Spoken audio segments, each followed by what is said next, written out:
Athletes don't necessarily want more data. Everybody's sort of swimming or drowning in data. They want to know simply if what they're doing is working or not.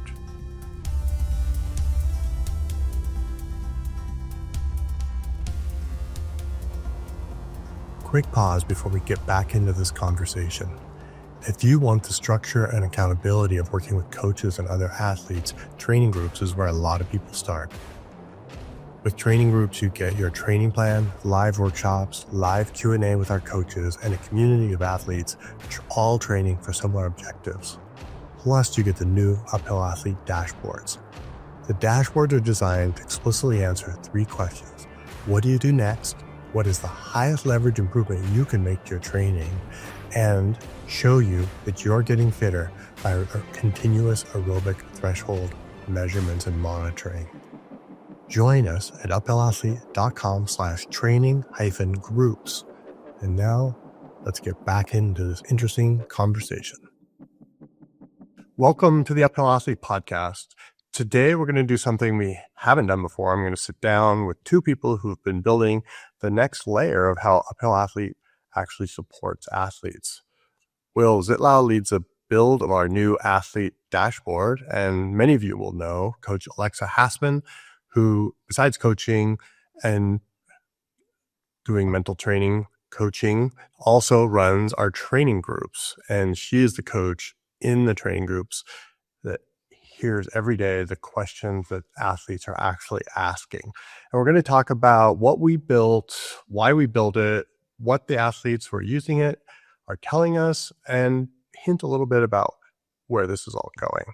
So let's start with the questions we keep hearing. I like to think that most of our athletes, specifically in training groups, they aren't struggling because they lack motivation. They're struggling because they're unsure of what to do. They're unsure of how to get started.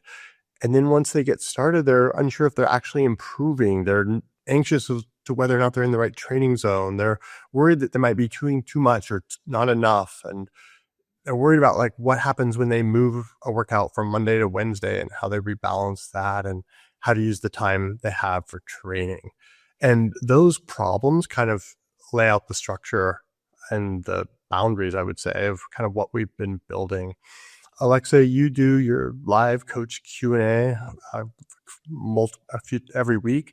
What are athletes asking you about? What are some of the patterns what are some of the worries? What are some of the concerns that training group athletes bring to you? Yeah, sort of touching on what you said, Steve. They want to know, am I doing this correct, right? Because it's hard to tell physiologically that we're improving when we're doing it every day, right? So they want to see, how can I tell if I'm improving? Or like you also mentioned, oh, I missed a workout last week, or I keep missing this one workout each week. Does that mean that I'm ruining my training? How does that look? So that's the big question that I get every week. Yeah, that makes sense. I mean, that's the reality of training, right? Like you do miss workouts. And I find that, I hear that athletes don't necessarily want more data. Everybody's sort of swimming or drowning in data. They want to know simply if what they're doing is working or not.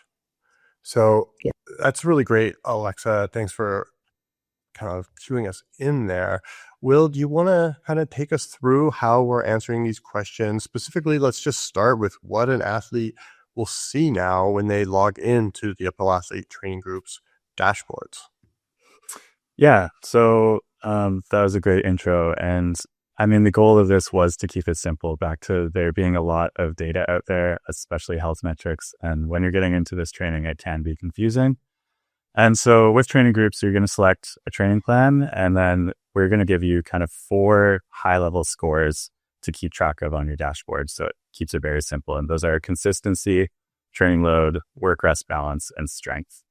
And the goal there is to keep you aligned with whatever plan you've chosen so you can see progress week over week, month over month, year over year, and see that these inputs are actually working. So that's the first screen you're going to see, is those 4 pillars that I just named. Those are what we call training inputs. You can also see your today's planned training and quickly chat with your coach on that screen as well. We're also going to have calendar views for your planned and completed workouts, so you can see what's up ahead. You can see your adherence to the plan, completion percentages, stats for the week, that sort of thing.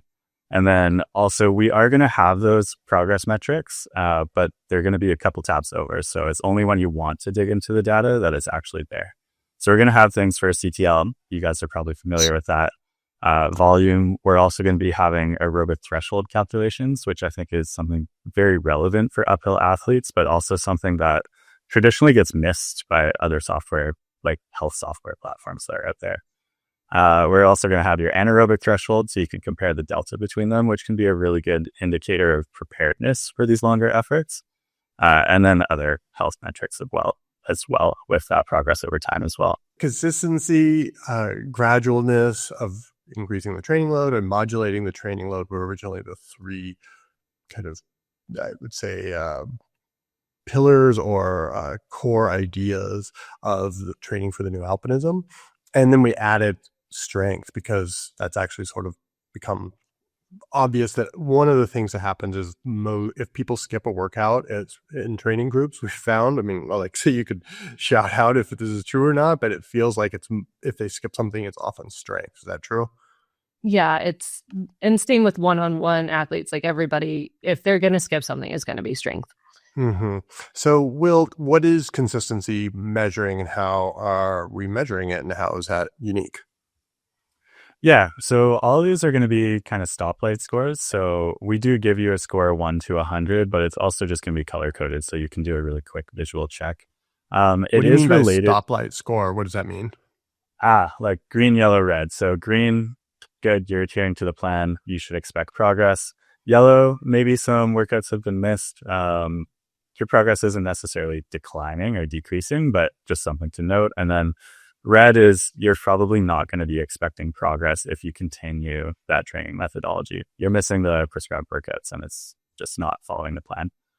On that consistency score, so that's going to be basically completed workouts compared to what was planned. So if you're going above and beyond, you're still going to be rewarded for consistency. But if you're skipping workouts or swapping workouts for different activity types, it's not going to quite give you that scoring criteria there. Great. So consistency score tells you if you're showing up, and we can all agree consistency is the single most important signal in training. So what about training load? Yeah. So training load, I mean, other apps you've probably heard of, like training stress score, that sort of thing. So training load is actually the gradual increase in loading over time. And this is going to be whether like a combination of time, intensity, duration, effort, etc. It's kind of one singular score that's a proxy for all of those. So once again, if you want to drill down into those specific categories, you can, but this is kind of a combined just what is your general systemic load that you're taking on with this training.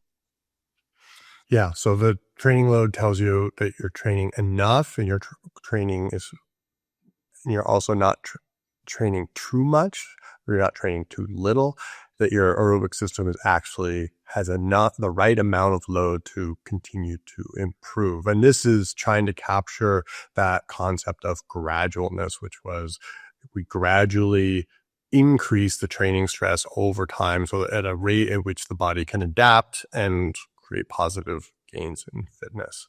So what about work-rest balance? I think the term is a little, Tell us about work-rest balance. So work-rest balance kind of takes the two previous mentioned scores into account, and it's looking at the longer term scaling. So this is like you're getting adequate rest while you build, but then maybe there's also periodizations of like you do a build week. So obviously your training load is going to be a lot higher. So we just want to balance rest after those periods to make sure that each block of work prepares you for the next kind of series. And maybe Alexa, Steve, you can expand on that better than I can, but that periodization of training is what that's trying to capture. Yeah, this is capturing the concept of modulation that we typically have training volume or training stress that kind of builds from week to week for somewhere, a few weeks. It varies obviously, but a lot of our stock training plans, it's like a 3-week build, a 1-week recovery week where the volume and intensity is much, much lower, and then another another build that picks up where the last build week left off.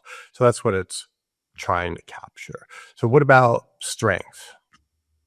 Yeah, strength is kind of its own consistency category in a lot of ways. As you mentioned, I'm also guilty of skipping strength workouts. I think endurance athletes, this is often the first one people drop. So we decided it deserved its own score. So this is how many and how well you actually complete your prescribed strength training sessions.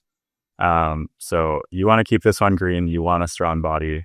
You'll be a lot more durable if you don't skip these workouts, but we decided that was important enough to warrant a fourth category on its own. Yeah. How do you talk in the training group about that concept of strength training or that concept of durability, Alexa? I think of it as the trunk of the tree. Our branches and the rest of our tree can only grow if the base of it is strong. And that comes from strength training. So it's a critical piece of training. Yeah. And just in the coaching literature and discussions of the last, especially I'd say 5 years, this concept of durability has gained a lot of, I mean, these things cycle through time, but it's kind of back in vogue to talk a lot about durability. And I think a lot of what people mean by that is doing the right strength training at the right time for the right reason so that your body can, as you said, Alexa, can continue to support all this other training without getting injured. And I think that this is a big thing. And it's why I just felt like it really needed, and we all talked about this extensively, that it really needed its own measure, its own accountability so that we can keep people progressing, not just for like 12 weeks, but for, 10 years. Yeah. And it's important to start that early too. Like if you try adding strength to an already high volume block, like that's a lot of central nervous system fatigue that you're trying to suddenly just cram on to catch up. So it is a fundamental pillar. Yeah. So 4 inputs, I like to think of them as 4 really quick answers. No more guessing. You just quickly at a glance can see if you're on track or not. And if you're seeing something there that's different than what you're expecting, if I miss like 4 workouts in a row, I could probably go there and I'm knowing what to expect. But if it's not what you expect when you get there, then that's a signal to dig in a little deeper and figure out how to get yourself on track.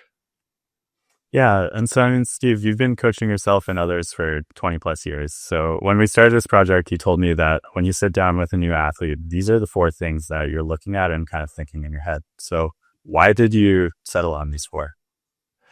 Yeah, I think they just map to the most common patterns I've seen behind people underperforming or not progressing in their training the way they expect to. They're either not building up fast enough, they're not building training stress quickly enough, or they're doing it too slowly or not at all, or they're not recovering from the hard weeks, or they're skipping their strength workouts.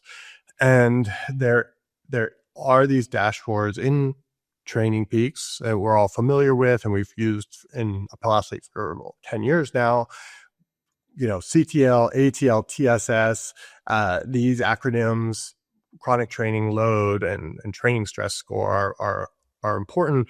But for athlete, as a coach, they work for me, but I found for athletes, they just often felt overwhelmed. And especially at the training group level, where I'd say people are in the training groups tend to be less singular goal focused. Like they're not, so many of them are like, hey, I have a race where I want to do really well in 6 months. They're more like, I want to continue to do this for a very long time. And I want this to just sort of be a base layer in my life and do a lot of different things and ski in the winter and run a race in the summer and go on a rock climbing trip in the fall. And that tends to be the typical, I would say, demographic that is attracted to the training groups methodology and structure.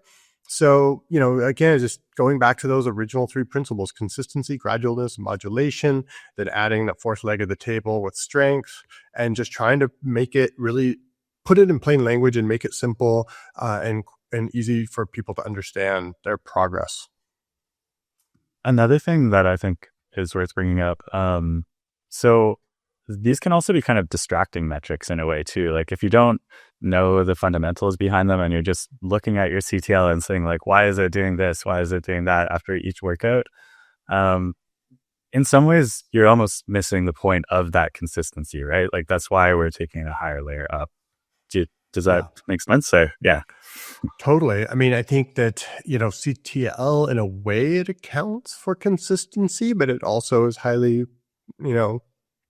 dependent on what the TSS scores of the individual workouts are.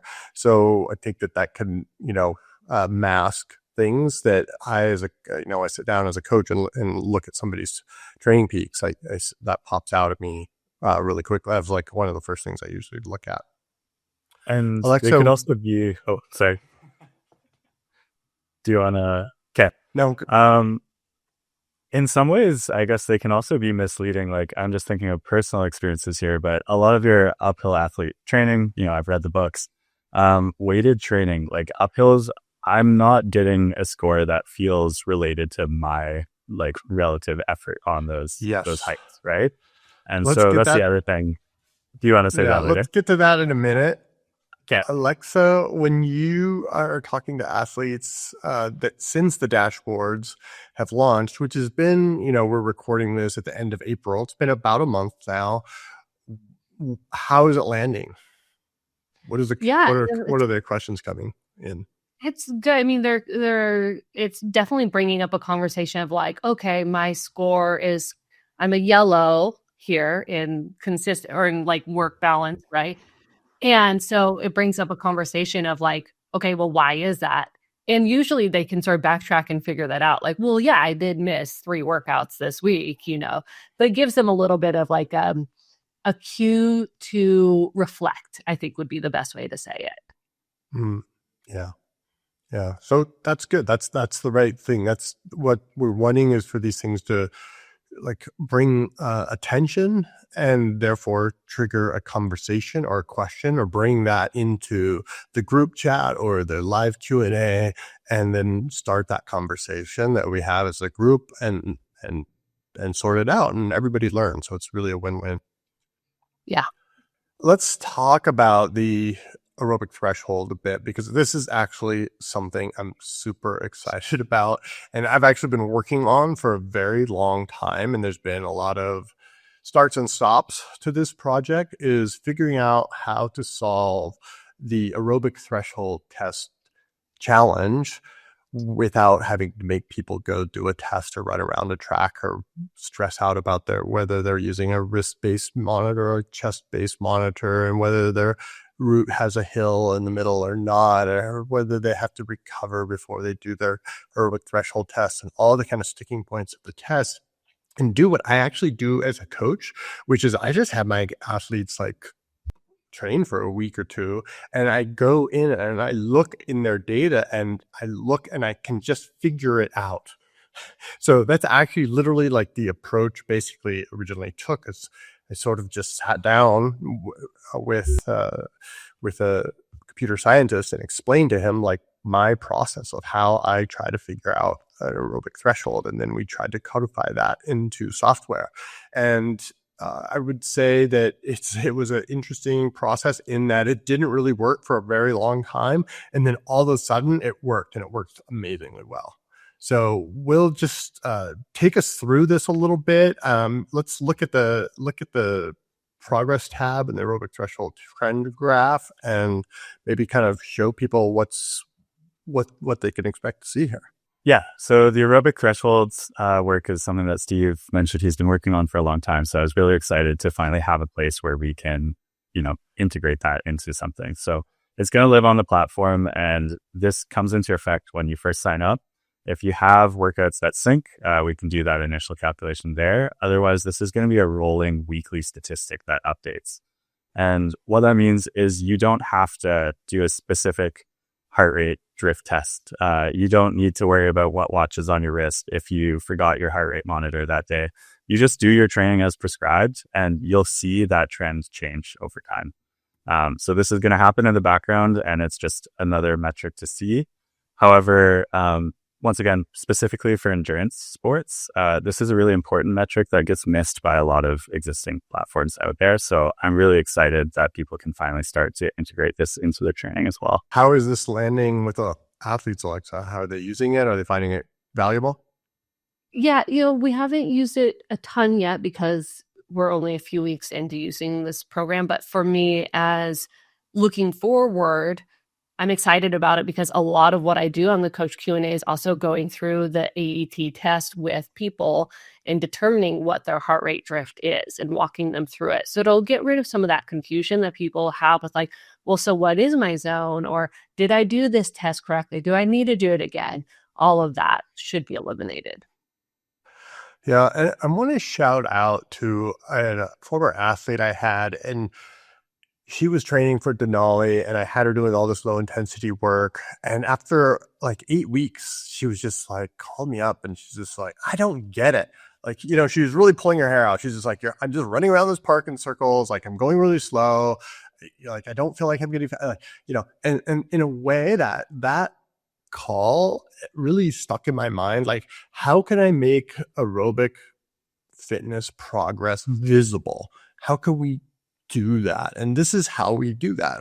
We're going to measure it on a weekly basis. Like Will said, you need at least 4 weeks of data in there before it starts to become something that's usable. And we're filtering that out for you. So if there's not enough data, you don't see anything. But as soon as there is enough data, it will surface a reading, and it will show in your heart rate, and then it will track it over time.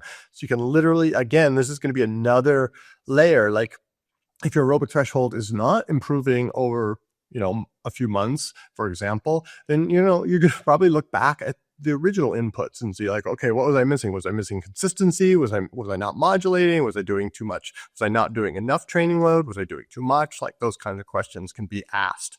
But hopefully they don't need to be, because as you see your aerobic threshold line flattening, you'll be like, oh man, I really want to continue to improve. Now let's look at the inputs and see where I'm missing, and let's get that done so that I can continue to progress this way.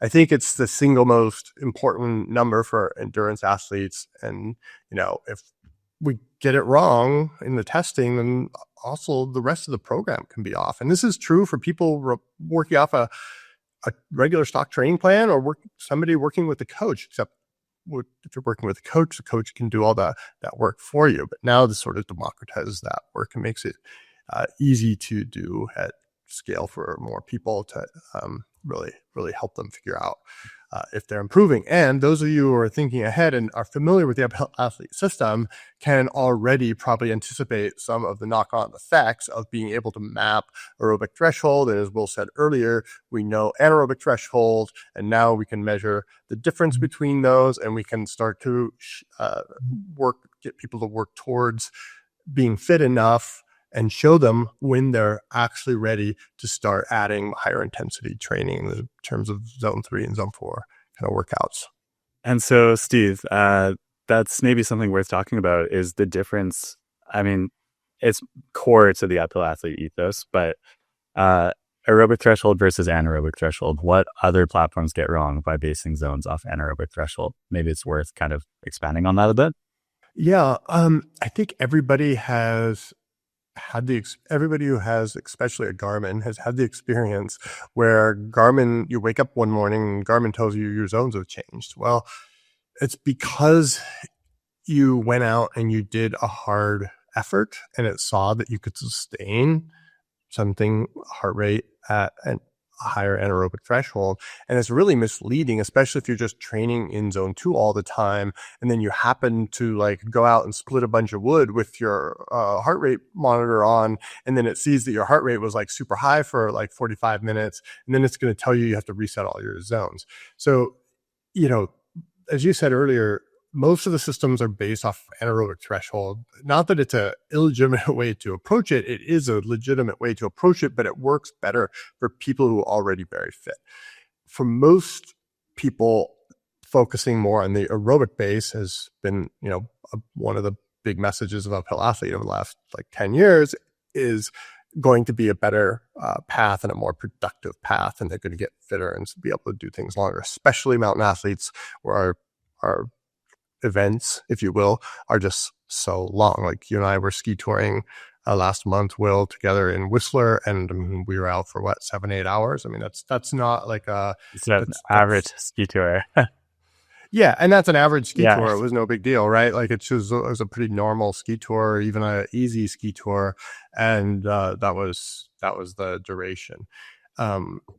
So I think that what I want people to feel is that there is going to be some support for automating, and there's going to be a way to basically remove aerobic threshold testing from your life if you so choose.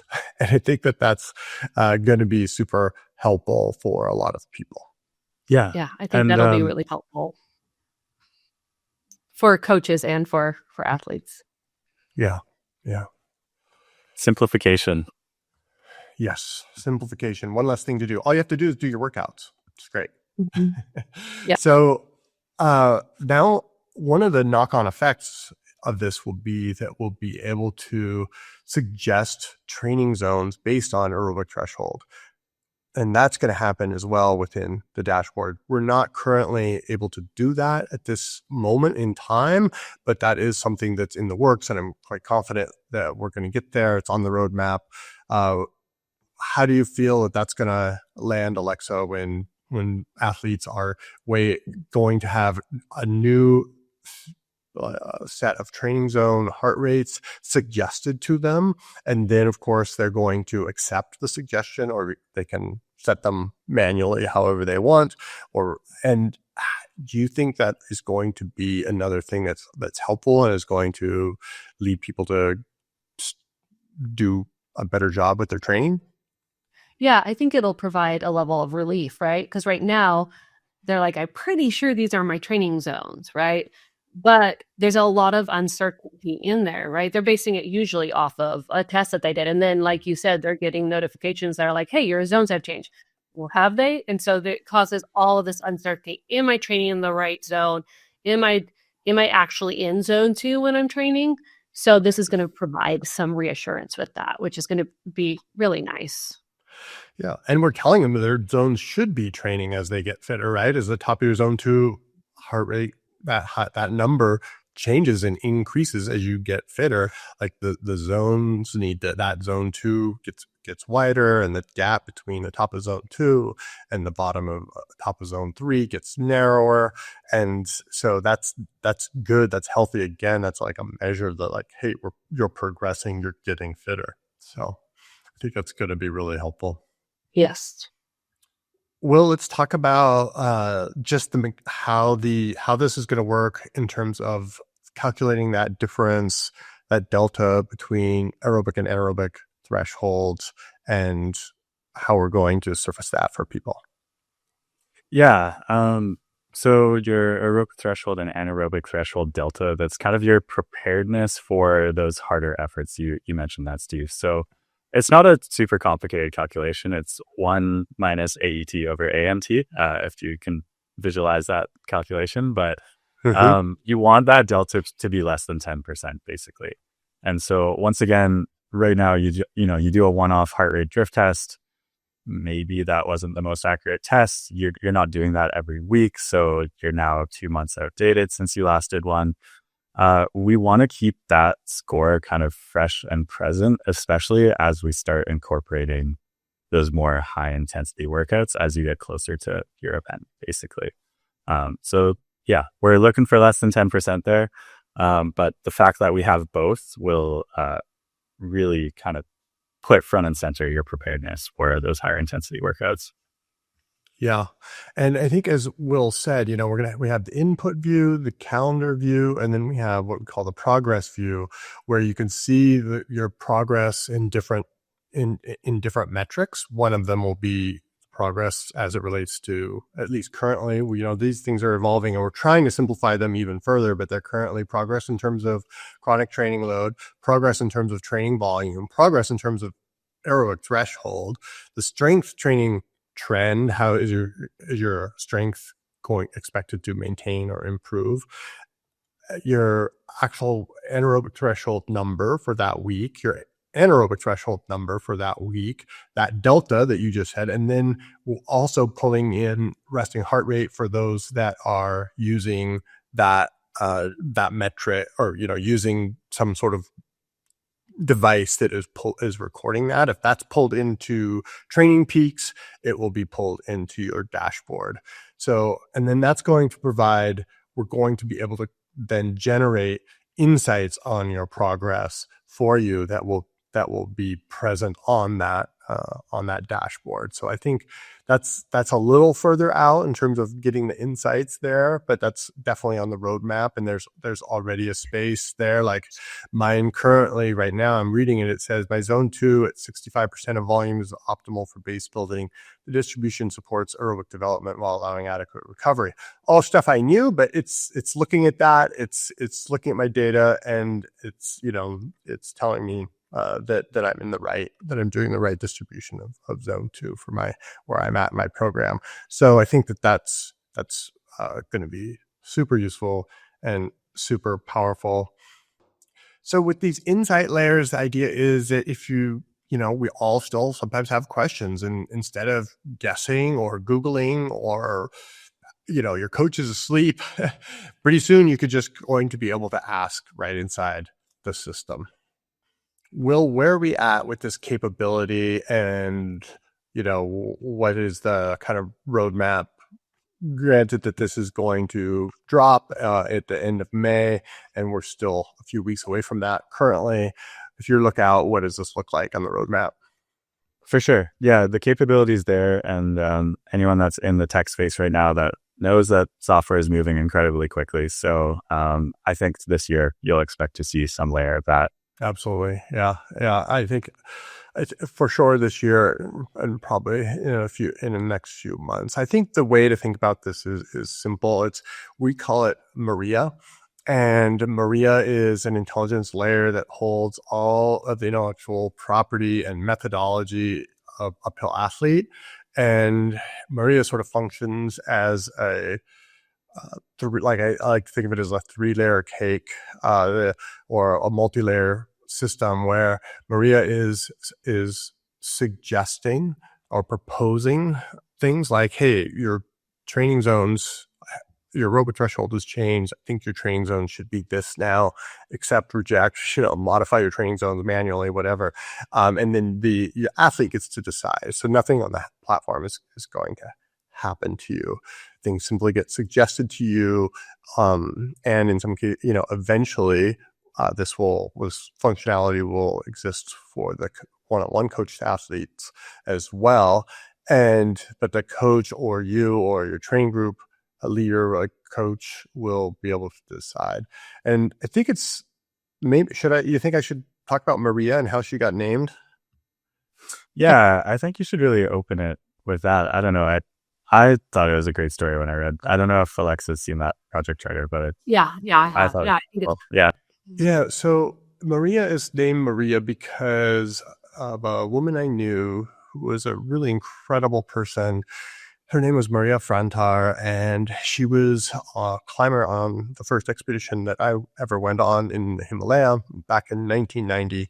We went to Nanga Parbat, and she, at that time, I think had climbed 8,000 meter peaks, if I remember correctly. And she did summit Nanga Parbat that summer and became the 6th woman to climb that became her 6th 8,000er. And some of you historians will remember there was a race to be the first woman to climb all 14 8,000 meter peaks. And there was a Polish woman, Wanda Roticic. I believe I'm saying that name wrong, but that's the best I can do. And I think Wanda had one more. And so unfortunately, a couple of years later, Maria passed away after summiting Kanchenjunga, the 3rd highest mountain in the world, and it was no longer with us. And she's one of these people that I've lost in my life that somehow continued to just have this outsized influence. I spent only 2 months with her, but we were she was essentially the climbing leader of the expedition, and I was sort of the gopher and the translator and the native English speaker. And so she and I spent a lot of time together. We bought, like, I don't know how many hundreds of kilograms of potatoes and sugar and flour. Like we organized porters. We organized everything for an expedition back in 1990. And so I always thought that she was such a powerful woman and such just one of these leaders that just her very presence provided clarity and calmness, and like she was very transparent. And as I was working on how I wanted this to be, and I was trying to think of, she kept coming to mind because of those qualities. And that's kind of what I want this intelligence layer to become, is something that is trustworthy, it's calming, it gives people clarity. And if they have a question, they can simply ask without having to leave the platform. I've been using this in beta since last August, and testing it and improving it, and it's pretty awesome. And I'm really, really excited as well to get this out. And that you'll see this tool and a number of layers throughout Uphill Athlete in the coming year. And I think it's going to really help people get answers. In the old days, we had things like forums and stuff like that. And now all of that IP and intelligence can be, housed in one tool, and we can give a lot of people access to it. So it's going to be pretty cool, and I'm pretty excited about it. Yeah, that's a really powerful backstory, and it's I don't know, it's very cool you're honoring her in that way. Yeah, I posted about it on Instagram like a month or so ago, just a little bit of the backstory, and her daughter reached out to me. Oh wow. And so I'm actually going to try to meet her daughter this summer, and that will be like a nice moment. I've never met her before. I'd forgotten, honestly, that she had a family and hadn't really thought about it in many years. So it'll be exciting to reconnect with her family, in part because of this project. So it's also kind of a cool full circle moment. Yeah. So keep overseeing athletes on their expeditions and coming on to the goals. The overall arc of all of this conversation, and what I want to leave people with, is that we are working to help people reduce their guesswork so that they can continue to adapt their training in the most intelligent way, recognizing that life happens, and that the dashboard provides simplicity, and that the dashboard provides simplicity of being able to automate aerobic threshold determination, reduces guesswork. It makes zone targets and training zones accurate, and updates as your aerobic system improves, triggers when you should start doing higher intensity work. And we're also, if I can tease a little bit, building other things I think are going to be really cool, like automated ways to update training stress scores, TSS, for those that speak the lingo, for pack weight, vertical gain, and trail and snow conditions. So, we've had fudge factors in the past for that. All of that's going to be automated and run from your dashboard, and you'll be able to tell that, hey, I was ski touring and there was a foot of new snow and we were breaking trail, and it will adapt the TSS score for that. So I'm really excited about that. And these are things that are just outside of the area of expertise of what Training Peaks has been able to do. And there are problems that we have been able to solve with code, and they are coming thanks to the work of Will, who is serving as PM on this project, and Nikita, who is the software engineer who's building a lot of the code, and Mike Arpea, who has been helping us with some other aspects of particularly the data base management and building of the back end. So I think that's hopefully super helpful for people going forward. So, Steve, the goal of Uphill Athlete is to never grow fast. It's to make sure that we're coaching our athletes well and reducing uncertainty in the mountain. So how does this dashboard sort of encompass that and answer that question? Yeah, I mean, I think this goes back to kind of how Uphill Athlete came to be and kind of came out of me just wanting to do something important or wanting to bring some value back to the mountain community that has given me so much in my life. And the way I sort of think about that is how can I provide as much value to people, as many members of our community as I can. And I think one of the ways to do that is to remove uncertainty, provide clarity. I think education is a big piece of that. And I think these tools can leverage that same mission and effectively help kind of allow that growth to compound on its own. And I think training groups has been really the right place to do this because we have this like really great engaged group of athletes using these things. And sometimes we're, like we didn't talk about this, but last week we got some feedback on Thursday and we'll push the update that fixed the, complaint on a Monday. And so that kind of feedback loop is really, really valuable. And training groups is for athletes who want more than a plan but don't need one-on-one coaching. And they're very, very often very long-term athletes are staying. We have athletes that have been in the training group now, I think, since 2022 or so. So I think that that's really a valuable test bed. And, if you're currently a train group athlete and you're listening to this, like I hope you can get excited and share this podcast with friends that you think might need it. And if you aren't in training groups and you're thinking the training groups might be for you, I think that what we have started is pointing towards something that is going to continue to improve and get better throughout at least 2026 and probably beyond. And it's the smartest way and the smartest place to start if you want to begin with training. So I think that, let's keep pushing these updates and getting these things out to athletes. And I'm really excited for what's to come. Thanks, Steve. Thank you, Will. Thank you, Alexa. Thank you both for all the work you've done on this and more good stuff to come. Yes, thank you. Yeah, thank you.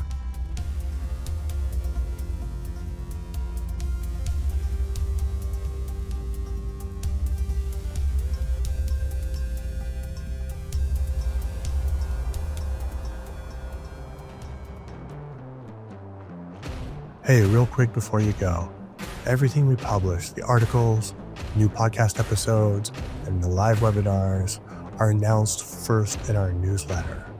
You can elect to receive between 1 and 3 newsletters a month. They're written by myself and the coaching team. And if you want them, sign up at uphillathlete.com. Thanks for listening, and we'll see you in the next one.